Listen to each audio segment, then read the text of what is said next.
Paz. Amém. Como é que tá o desespero aí, sem WhatsApp, sem Instagram, sem Facebook? Complicado, né?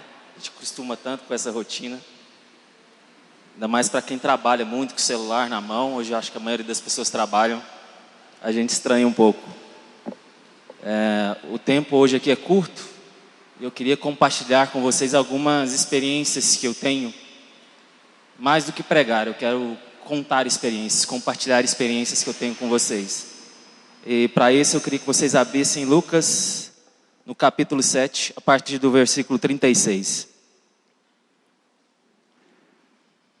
Lucas, capítulo 7, Evangelho de Lucas, capítulo 7, versículo 36.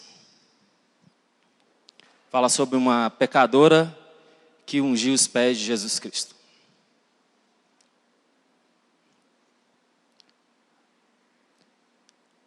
Convidou um dos fariseus para jantar com ele. Jesus, entrando na casa do fariseu, tomou lugar à mesa. E eis que uma mulher da cidade, pecadora, sabendo que ele estava à mesa na casa do fariseu, levou um vaso de alabastro com unguento. E estando por detrás aos pés, chorando, regava os pés de Jesus com as suas lágrimas e os enxugava com os seus próprios cabelos.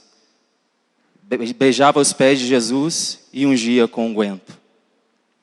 Ao ver isso, o fariseu que convidara a Jesus disse consigo mesmo: se esse fosse profeta, bem saberia quem e qual é a mulher que lhe toca, porque é pecadora.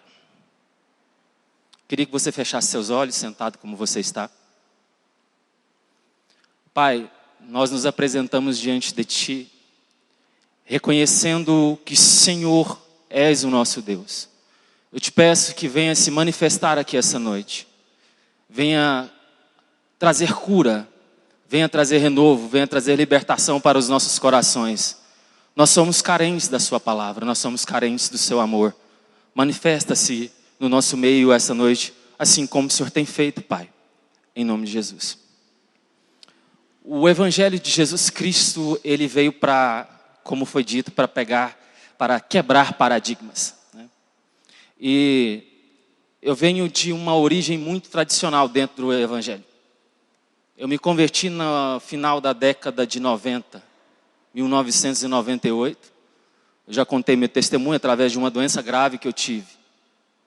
E a partir dali eu conheci uma face do Evangelho que me fez crescer muito, entender quem é Jesus Cristo de verdade.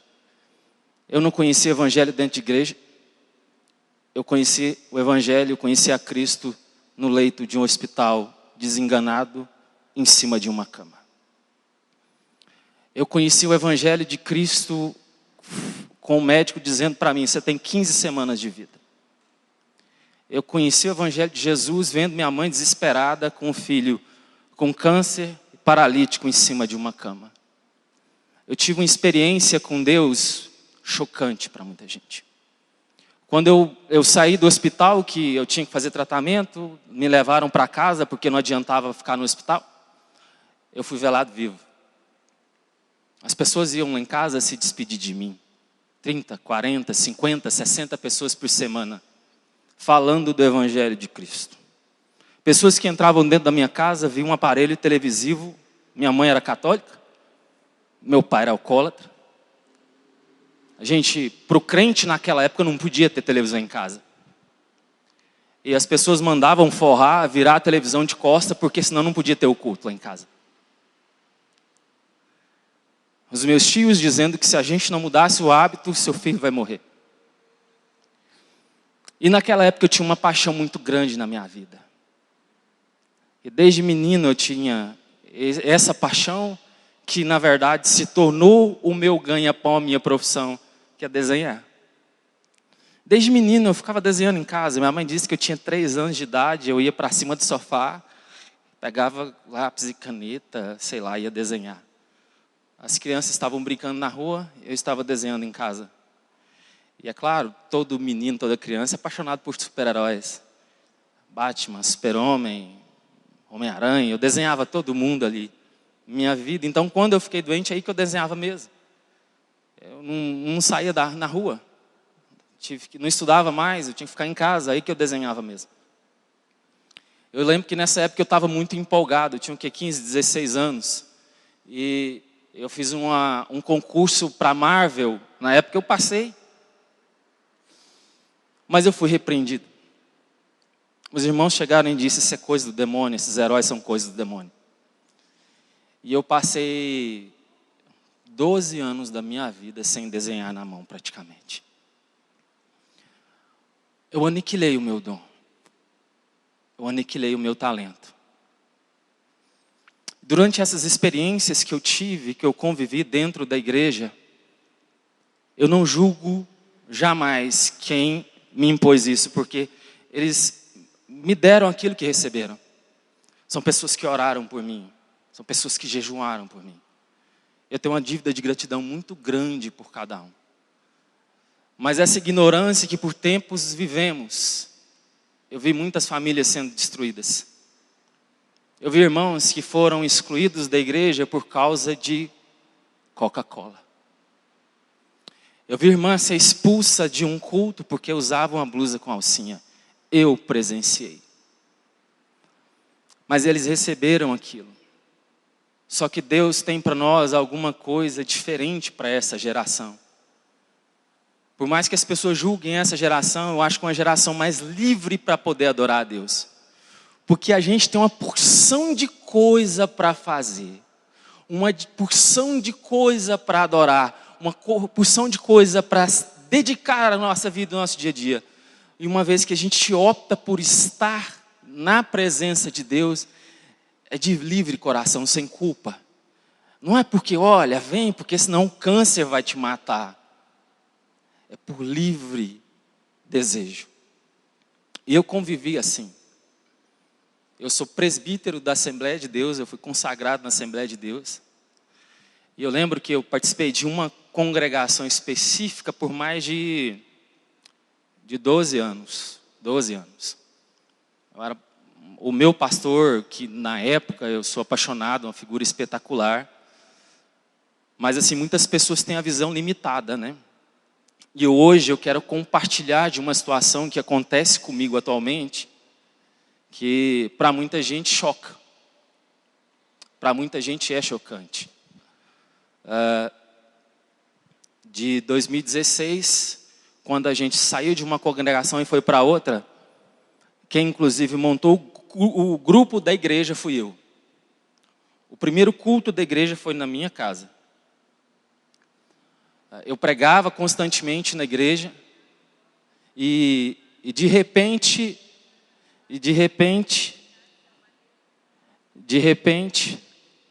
esse presbítero, o que tinha ali, o administrador do grupo com mais de 300 pessoas, do dia para a noite vira um tatuador. Imagine a reação das pessoas, né? Quantas vezes eu vi pregações de que o sangue que é derramado da tatuagem vai direto para o Deus Moloque. Eu sou repreendido todos os dias dentro da casa da minha mãe.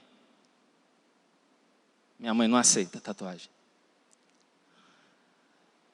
E eu procurando entender, Deus, que furacão é esse, como eu vim parar aqui? E se eu te disser que foi a ação de Deus, a forma milagrosa como que tudo aconteceu, e eu vou te dizer porque foi um divisor de águas na minha vida, que eu tenho adquirido experiências incríveis nesse mundo, porque eu tenho estado boa parte do tempo com pessoas que são marginalizadas, com pessoas que são desprezadas, com pessoas que são malquistas diante da sociedade, nos seus lares. Porque um tatuador às vezes passa 2, 3, 4, 5, 6 horas com uma pessoa fazendo uma tatuagem. Quantas pregações eu ouvi e quantas vezes eu dobrei o meu joelho dizendo, Deus, por que eu estou aqui? As pessoas que eu tanto amava, de repente dizendo que eu era filho do demônio. Que eu era enviado do diabo para destruir as vidas das pessoas. Imagine como ficou minha cabeça. Por mais que eu seja uma pessoa constante, mas eu me abalo, sim. E eu me abalei. Uma coisa aconteceu que eu já contei num culto. Um dia, eu fiz uma tatuagem em um rapaz, que posteriormente ele foi arrumar um carro meu que tinha batido. E eu, na época, eu paguei ele com um cheque, esse cheque, na verdade, era de um outro trabalho que eu tenho. E ele pegou esse cheque e entregou para um irmão da igreja. Quando esse irmão da igreja viu que o cheque era meu, ele disse: eu não aceito, esse cheque é do Fábio, não vem de Deus. Não aceito esse cheque aqui. E eu vou te falar uma pessoa que eu amo, pessoa que eu vi, depois disso eu vi na rua, abracei e falei assim: eu te amo. Não me importava o que ele falava sobre mim, ao meu respeito, não me importa. Mas eu parei para entender e experimentei um lado do evangelho que é muito cruel. O lado de que nós cristãos muitas vezes achamos que temos o direito de desprezar pessoas. Dizer para elas o que elas devem ou não fazer. Às vezes nós crentes esquecemos que Deus está vivo. E quem governa é Ele, não somos nós. Às vezes o nosso evangelho é muito mais pautado naquilo que nós não queremos que Deus aceite do que propriamente o que Deus quer para nós. E a gente acaba sendo hipócrita. Porque passado anos depois, aqueles irmãos que me crucificaram por causa dos desenhos, estavam junto com seus filhos no cinema assistindo o Homem-Aranha. A obra da restauração e da mudança de qualquer natureza não sou eu, nem qualquer pastor que faz. É Jesus Cristo. Quem determina quem vai ou quem não vai não sou eu. E eu vou te falar, Jesus Cristo quer que todo mundo vá. Principalmente quem mais a gente despreza. Às vezes aquele bêbado na rua tem mais temor a Deus do que nós. Porque às vezes a gente se enche tanto nessa onda de achar que por nós sermos tão certinhos, Deus está conosco. Nesse texto que eu li, ele é uma surra para nós. Eu vivo dizendo, o Evangelho de Cristo é a religião, vamos colocar assim, para ficar mais fácil da gente entender, mais difícil de ser seguida. É muito difícil. Porque ele não é embasado em regras simples. Como era antigamente, você não pode usar calça, você não pode usar brinco, você não pode ter aquilo, então, beleza. O seu estereótipo está ótimo, você vai para o céu. O Evangelho de Cristo é um tapa na cara, minha e de qualquer um cristão. E a gente assusta com ele. Foi por isso que os judeus não aceitavam. Porque se nós pararmos para pensar, quando Jesus Cristo veio, os judeus esperavam um Messias. Eles queriam um Messias, eles precisavam de um Messias. Mas o que eles esperavam era um Messias, um Deus que viesse fazer justiça por eles. Porque eles eram cativos, já tinham sido cativos no Egito e agora eram em Roma. Eles queriam alguém que viesse e falasse: olha, esse povo está tudo errado, agora eu estou com vocês e acabou. Mas Jesus Cristo fez o contrário. Jesus Cristo era uma pessoa conhecida por conversar com todo mundo que às vezes a igreja diz que não deve se misturar. É lógico que para a convivência social devem ter regras. Mas a regra principal dentro do cristianismo é uma, que é o amor. E é difícil. Porque esse amor é nas horas que a pessoa te ofende, ou muitas vezes fala mal de você, e você tem que chegar e dar um abraço verdadeiro e dizer: eu te amo. Esse evangelho que Jesus Cristo fez, que disse que se você é ofendido numa face, ofereça a outra. Num certo dia, Jesus Cristo estava falando com os seus discípulos. E dentro disso, que esse sempre foi uma indagação no meio cristão. Como é que um cristão deve ser identificado? Sempre foi, não é na nossa geração, não. Sempre foi. Como as pessoas sabem quem é um discípulo de Cristo? Parece que a gente não aprende. Jesus Cristo disse: os meus discípulos serão conhecidos por muito se amarem. O amor é muito difícil. Mas é muito gratificante quando você deixa que esse amor venha e limpe a sua alma, os seus olhos, que você passe a enxergar as pessoas de forma diferente. E se muitas vezes você se sente rejeitado, seja na sua casa, no seu trabalho, minimizado pelas pessoas, você está no lugar certo. Jesus Cristo ama esse tipo de gente. Jesus Cristo gosta de gente muitas vezes com baixa autoestima mesmo. Que às vezes visualmente falando não tem o padrão que as pessoas acham que deve ter. Eu, para muitas pessoas, tenho. Bom, um tatuador, eu não tenho tatuagem. As pessoas, aí agora eu sofro preconceito das duas partes, imagina. Da igreja, lá, dos irmãos mais ortodoxos, e das pessoas que são do mundo mesmo, são mais radicais. Eu não tenho. Eu sou a pessoa mais careta, talvez, que você já viu na sua vida. Comigo mesmo. Eu não sei que gosto que tem cerveja, eu nunca tomei. Eu não sei que gosto que tem vinho. Eu não conheço boate, nada disso. Mas por quê? É minha característica. Não dá para sair exigindo isso dos outros. Jesus Cristo não saía. Você já parou para pensar? Quantas vezes? Nós temos 5 evangelhos. Entenda uma coisa. A Bíblia é um livro histórico, riquíssimo.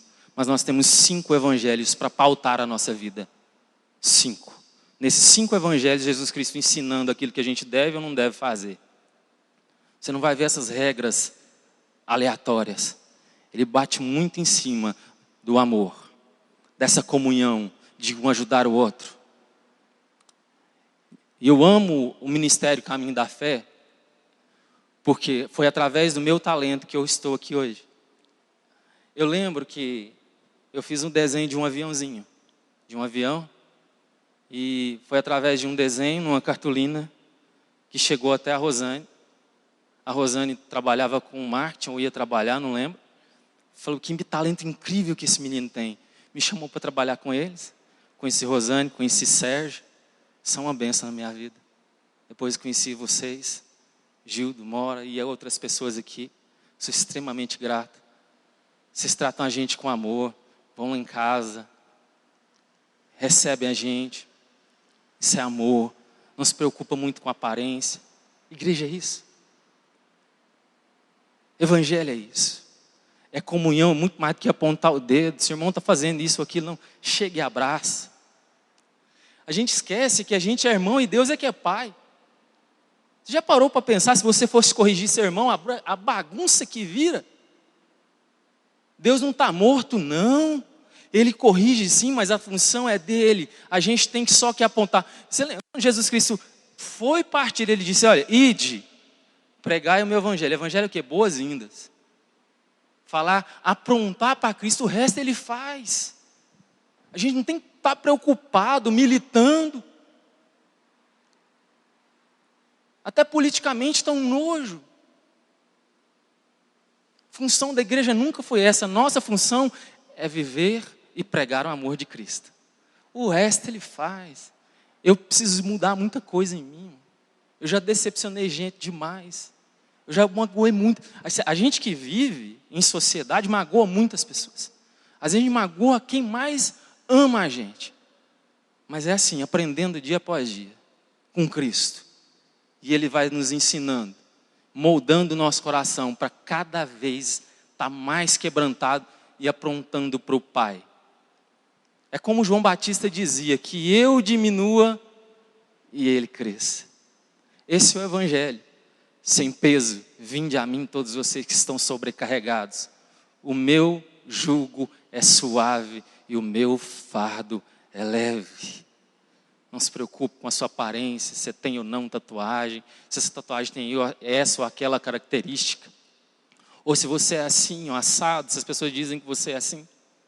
Jesus Cristo veio para te receber. E o papel nosso, da igreja, e eu falo sim em nome do Ministério Caminho da Fé, porque eu conheço os pastores, o nosso papel é amar e receber. Se você conhece alguém, que às vezes eu conheço, hoje era para me ter trazido pessoas, mas por causa dessa confusão, né? Pessoas que estão amarguradas, foram feridas, e são muitas pessoas. Muitas pessoas. Que nós oremos por essas pessoas. Eu quero te convidar para ficar de pé.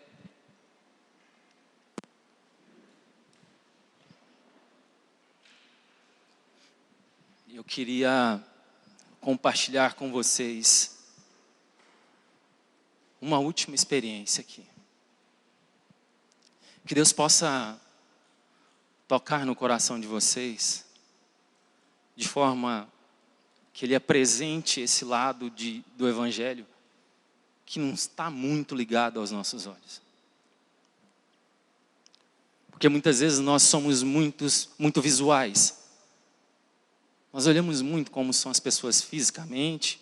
Às vezes nós somos ensinados a fazer uma leitura pessoal. Um dos versículos que eu sou mais apaixonado dentro da Bíblia toda, Isaías 53. Quantas vezes eu já li aquele texto chorando? Porque ali fala de um Cristo, de um Messias, que ele não tinha parecer e nem formosura. Nenhuma beleza havia nele para que nós o desejássemos. Ele era um homem como os outros, desprezado. Eu quero te fazer um convite. Imagine no seu convívio as pessoas que são hoje desprezadas. Desprezadas por alguma característica física? Ou porque usam drogas? A gente conhece. Às vezes já até veio aqui. E muitas vezes a gente tem mania de julgar as pessoas. Ah, fulano tinha que agir assim. E essa mulher que se apresenta lá para Jesus, estava assim. O sacerdote conhecia ela. Tanto é que ele disse, olha, eu conheço, ela é pecadora. Agora, se ele fosse profeta, ele saberia. Que naquela época, uma pecadora como ela não poderia tocar num homem que se diz ungido de Deus. E Jesus Cristo permitiu não só que ela tocasse, mas que ela beijasse os pés dele.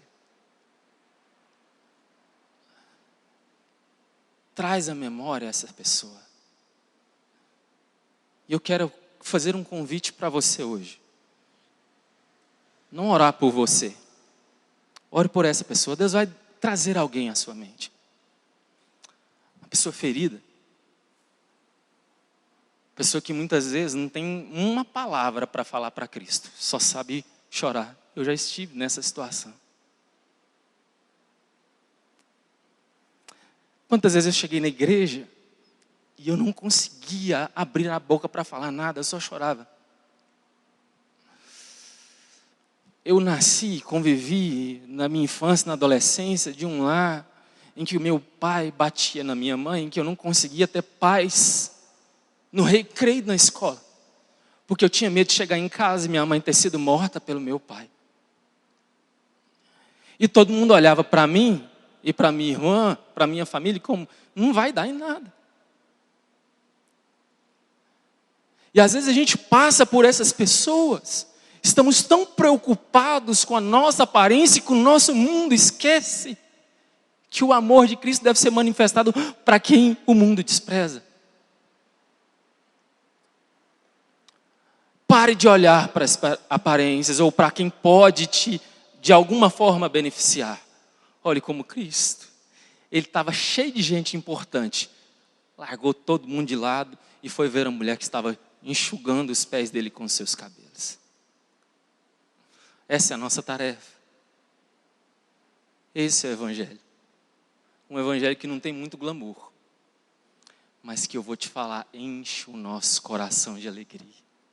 As experiências que a gente adquire durante a nossa caminhada de fé, a gente não precisa mais nada, mais nada. E eu tenho certeza que aqui, Deus tem celeiros e pessoas que serão abastecidas deste amor. Estão sendo, aliás, para poder transmitir para quem o mundo despreza. E em nome de Jesus Cristo, eu queria que você fechasse os seus olhos e orasse por essa pessoa agora. Nós te apresentamos, Senhor, todas essas pessoas que muitas vezes, Senhor, nós fechamos os nossos olhos dentro da nossa religiosidade. E eu te peço que venha agir no coração de cada um. Usa-nos, Senhor, como instrumentos nas suas mãos. Tira de nós, Senhor, todas essas vendas religiosas que nos atrapalham. Em nome de Jesus Cristo, que o seu amor venha transbordar sobre o seu povo. E que essa palavra que foi dita para nós essa noite, nós, porque eu digo que foi para mim também, possa alimentar a nossa alma cotidianamente. Eu agradeço a oportunidade.